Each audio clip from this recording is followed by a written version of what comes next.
welcome back to Sunrise. So, if you're searching for a weekend that's a little more meaningful, then listen up. This one is for you. The Freedom Ministry, in partnership with the United Theological College, has been stirring up hearts and minds with a powerful series called Consciousness Alive, Reflections on life meaning. And this weekend, they're wrapping things up in a big way with our very own Ity Ellis. Dun, dun, dun, dun, dun. He will be serving up, this guy will be serving up some laughter, love, and yes, literal tea at Fellowship with Ity Ellis and Friends at UTC. And here to tell us more about the purpose, the people, and the power of this project, our head of Freedom Ministry, Dr. Brown, and president of the UTC, Dr. McSweeney. Good morning to you both. Good morning. Good morning. Good to have you. Yes, thank you. So, Ity? I like her first name, Karen. Of course you do. You're a little biased there. Of course you do. Ity, these are your friends. They are my friends. But are these the friends that we're going to be fellowshipping with Ity and Friends? You can ask them. Well, then let's ask them. Who do I throw the first question to? Dr. Max. All right. Dr. McSweeney, let's talk a bit about what's happening this weekend. Give us all the details. Okay, so it's a fundraising event we're having for the United Theological College of the West Indies. This project specifically is to assist in repairing the roof of our library, which we have had problems with leakage. And so we are seeking to raise funds to repair the library roof. And so the show with Ity will be on Sunday at 6 p.m., but it starts before at 4:30 p.m. with tea and fritters. Oh, tea and fritters. Doc, is Ity making the fritters, Doc? I don't know. No, you see? Doc, you have to say no. Or we're going to have to pray over them in a very different way, Doc. I'm a part. You answered the question partly. You said because of it's in need of repairing the roof. But generally, why would you participate in an event like this? Why UTC would be a part of an event of this nature? Is this a common thing that the UTC does, or is it a one-off? Well, we have had partnership with Freedom Ministries before. Okay. So this is not the first time we are having a partnership with Freedom Ministries. Okay. And I remember one of them, we had Ity Ellis did one of them. I know that. Yeah. So it is not, so this is not the first time that we are doing this partnership. Yeah. With Are there any other needs that we need to be aware of at UTC?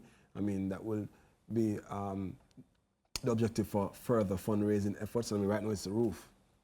Yeah, yes, we do have other needs, you know, in terms of repairing the infrastructure of the institution. You know, there are several various needs that we have, you know. Like, okay, so we accommodate students, you know, and we have the living accommodations that need upgrading. We also have, you know, we tend to have problems with water, and that is a project that we would want to do with about, you know, some form of water harvesting. You know, so those are just some of the infrastructural needs that we have at UTCWI. Dr. Brown, let's talk about Consciousness Alive. Give me more detail on that. Consciousness Alive, as the thought is a reflection of life and meaning, is where we get together. And this weekend we have the blessing of Ity Ellis, and I commend him and his management for joining us in the Build UTC project, because we need to build UTC. But it's a journey that we take reflecting on life and what really life is about as we contemplate life, laughter, tears, struggle, joy, and encourage one another. That's the whole concept of it, hence Consciousness Alive. In a world where we have such negative influences and negative messages, can we stop long enough to look at what really life is about? That's the concept of it. You know what's really interesting about that is we live in an age, as you say, that there's a shift. There is a lot of access. There is limited control of what people have access to, and it's feeding our consciousness, whether subconsciously or in the frontal brain. And I find in general, people are responding in ways that we didn't typically see. How people even respond to trauma. Yes. They seem so cold and callous and almost stoic in the face of adversity and challenge. What is our responsibility as people of faith to help people to navigate this new way that we live, to understand that it is critically important that we do control how we consume and what happens in our consciousness? I'd ask you the question, what is our responsibility to preserve hope? What must we do to preserve hope? For when all is said and done, what really do we have? We have each other. Right. What really gives life meaning? There are some things that money can't buy. If money could do the thing, Michael Jackson would be alive today. So what really must we do to keep each other happy, to keep in hope? You know what I want to ask you, and get to ask you publicly, why was the arts chosen? Why was the arts is the tool used the vehicle used to convey and to bring these messages and to stir these discussions? Because you could use any other platform, but you're using the arts. The channel of the arts was what I studied along with theology. Yes. And hence that avenue. So back then, Dr. Max Finney was my teacher. Yes.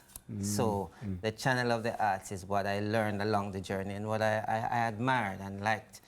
So as I learned more the channel of the arts, I had to answer the question on paper. How do we use the channel of the arts to promote the message of love, which is John 3:16?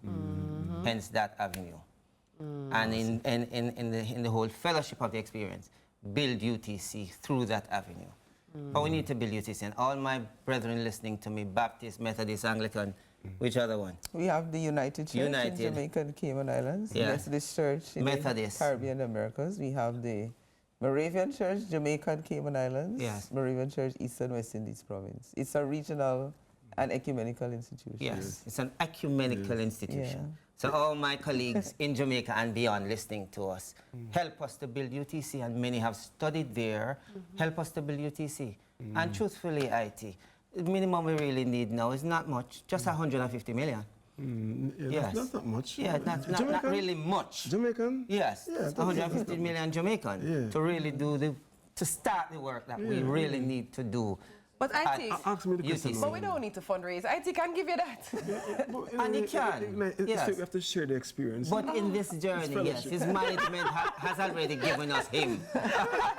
And we commend the Freedom Ministry family, we commend your management, sir, for joining us in this selfless giving. Yes, we are very grateful. I'm looking forward to the fellowship. And whenever I fellowship, you know, you can expect some fun, you can expect some games, food, fritters, and the full story. Fritters and tea, come early. Yeah, come early, 4:30. All different type of fritters we have from 4:30. If you come late, the tea or cold, I will like. And the fritters will done. We don't want that.